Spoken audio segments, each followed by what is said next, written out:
when you're feeling your emotions, oftentimes it makes other people uncomfortable. Who cares?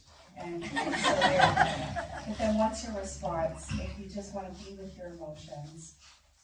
And like I'm thinking about just today, I was in my emotions a lot today, and a lot of people were coming to ask me if I was okay. Yeah, they don't need to. Yeah. You know, a lot of times what happens is other people see you feeling an emotion which distresses them, and then they react in a way trying to cheer you up so that they're not distressed anymore. There's a lot of selfishness in that. You know, that's when somebody's truly feeling an emotion, and like if I can feel you truly feeling an emotion, I'm not going to interfere. If I feel you need some help because you're feeling something that's not real, then I might say something. But for the most part, I won't interfere because you have the capacity to feel your emotion, and you don't need to share it with anyone else. Because we do this a lot with our children. We do. Yeah. How are you? Are you going all right? What's wrong? Oh, you don't need to. You're okay. Yeah. You're all right. Calming down, all sorts of things. A lot of this controlled emotion begins in childhood because the parents are trying to suppress their children's emotion, because the parents get distressed about a child's distress. Yes. But that's all because we don't cope with our own feelings, and so we're worried when our children need to cope with theirs. Does that make sense?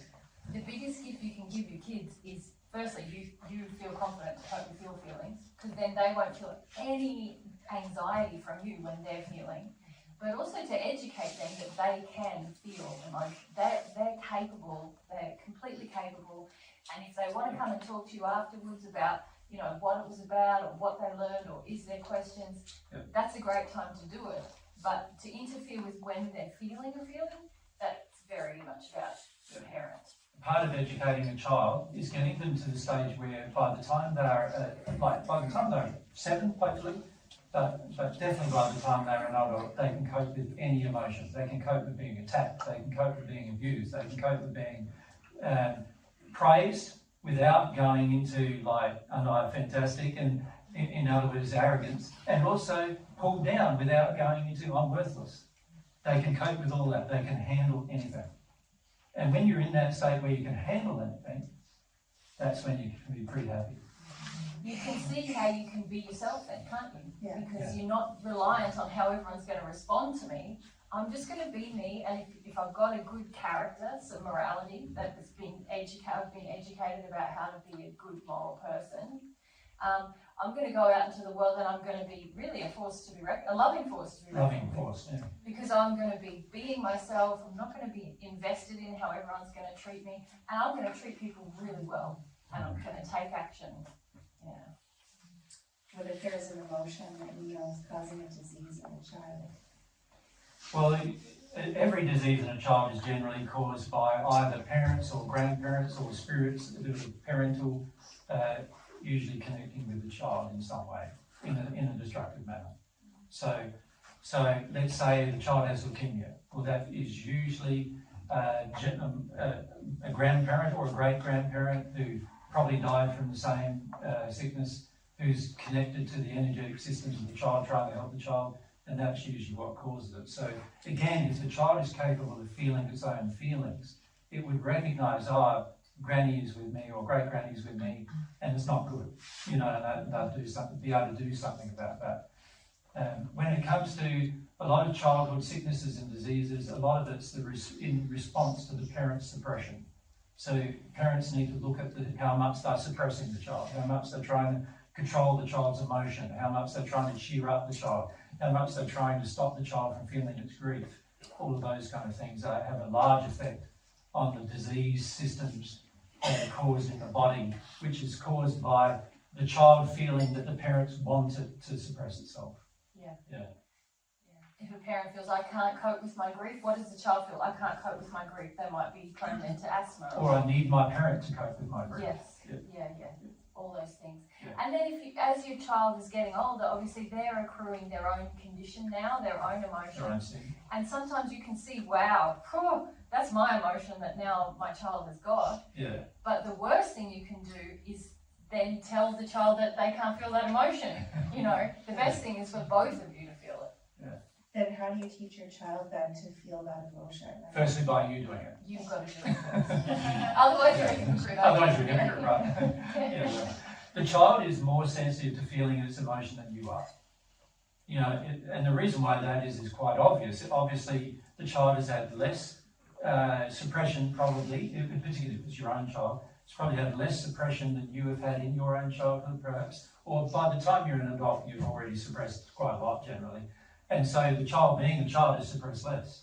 And so it's more prone to be its feelings being enabled as long as you haven't fed its addiction to avoid.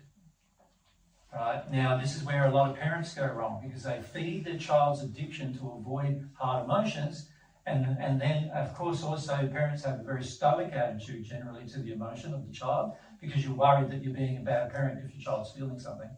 And as a result of those things, the child gets very suppressed, and that can exhibit itself in disease or rage or even suicide and other emotions as a result of that. So the key is to make sure as a parent that you're never, ever, you're teaching the child how to have emotion without teaching the child how to control it. Now, when I say control it, I don't mean that they are allowed to go into a rage and beat you up, right? Because that's not just uncontrolled emotion. That is now blaming someone else for an emotion.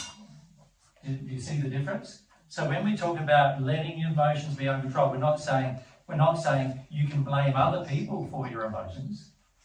See, let's say I'm angry, and let's say I'm angry with my partner.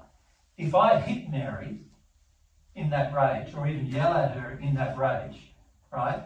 I am now being unloving to her, and I'm also not feeling my real emotion.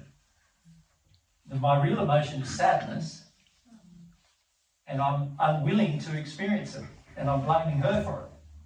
Right? So my real emotion is sadness. That's the emotion that I'm stressed out or fearful of feeling, and then I blame her, and then I take it out on her. So there's a whole unloving process that goes on between you having your own emotion and then taking your emotion out on someone else. Right? There is never a reason for taking your emotion out on someone else. Never a reason. So that's part of your education as a parent, is to educate your child about that as well. So if your child's screaming at you, they're out of line. There's never a reason for a child to scream at you, right? They need to learn how to experience their own emotions. Now, the only caveat I would put with that is, have you done some really bad things to your child? And if that's the case, I'd let my child scream at me. You know, let them have and admit, yes, I did those wrong things, you know.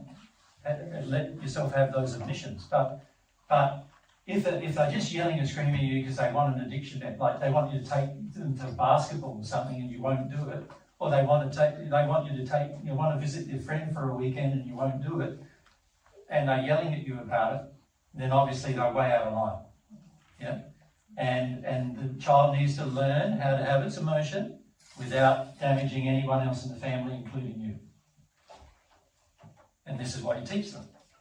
They need to learn how to cope with their emotions to the point where any emotion that they have, they're able to experience without blaming another person for it. Yeah. Lisa.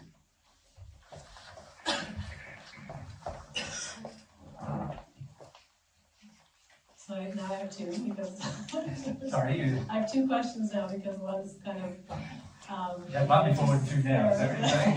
All right. So the first one that's related to Sarah's was when I first started listening to Divine Truth, I wanted to let my kids have their emotions. So I would tell them, you need to have your emotions, but I wasn't doing that. Yeah. And so what I feel like what that's done is shut them down more. Of course, not only does it shut them down more, hypocrisy, which is what that is, has an effect on the people around you emotionally.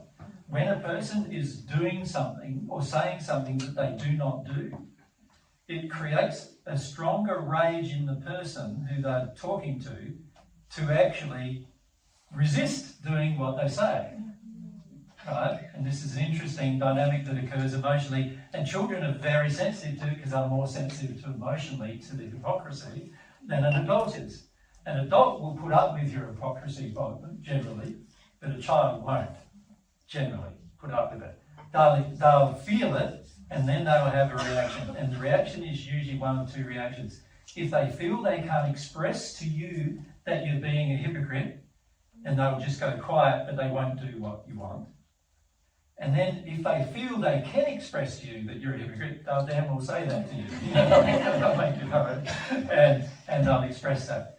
And of course, you would have to admit, wouldn't you, that you are.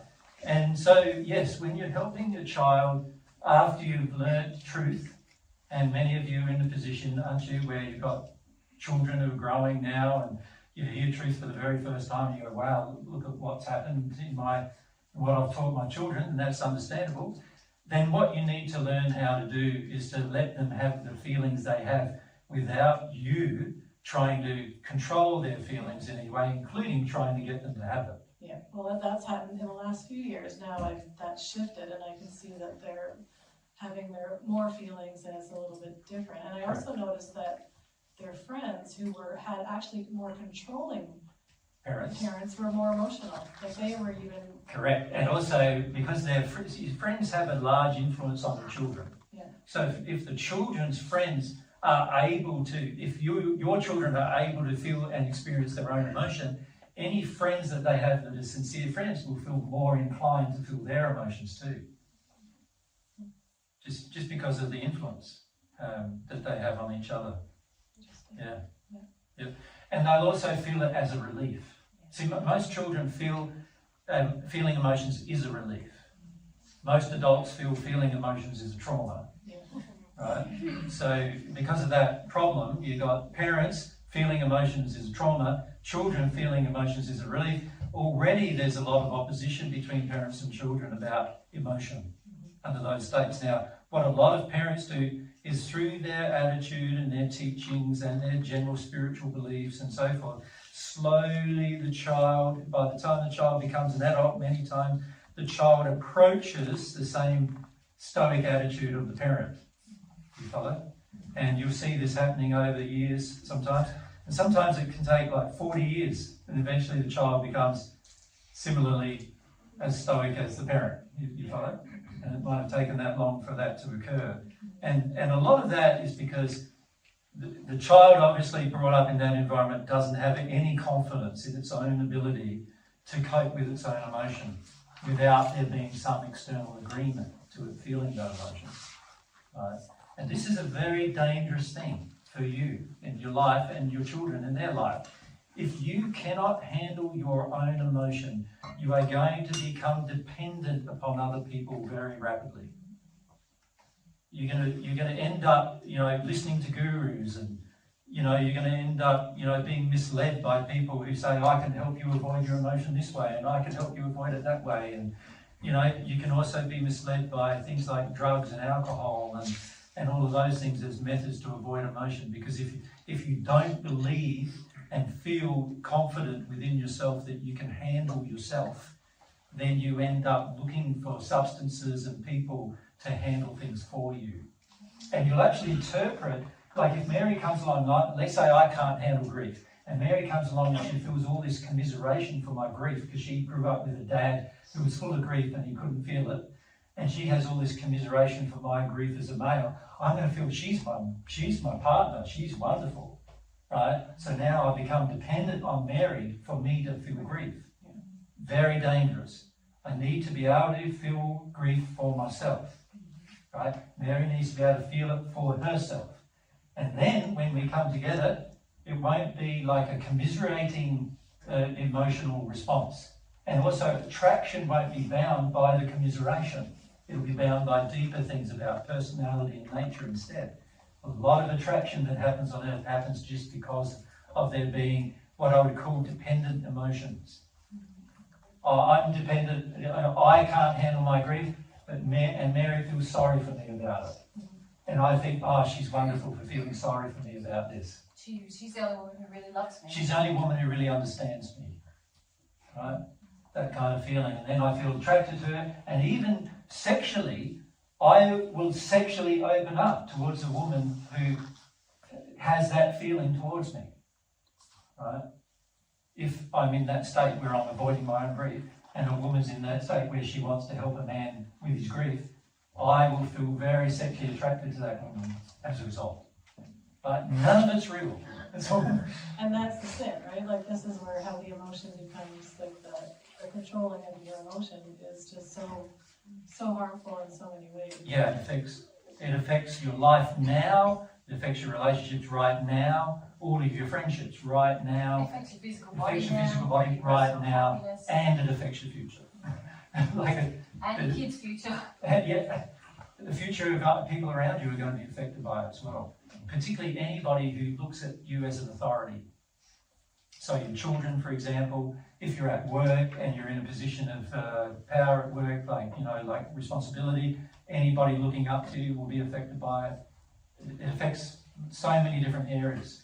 In most friendships, there's a level of pecking order in most friendships. Anybody who's in the position of power in the friendship who also, feels bad about feeling emotion, feels attacking about emotion, feels condescending about emotion, ridiculing about emotion, will have a huge effect on every other ones of their friends who look up to them. It affects so many different things. Yeah. And on that, the controlling emotion, for me, I feel like a lot of my emotions come out at night. Like, I usually feel them, not like yesterday, I could feel there was something. Yeah. But it wasn't until sort of I prayed and I wake up in the middle of the night and I go, oh, there it is. And then I feel it. Is that controlling emotion, or is that? Yeah, it's an example of during the day, most of us feel that we're not in the position or safety, in enough safety to actually feel our emotions constantly.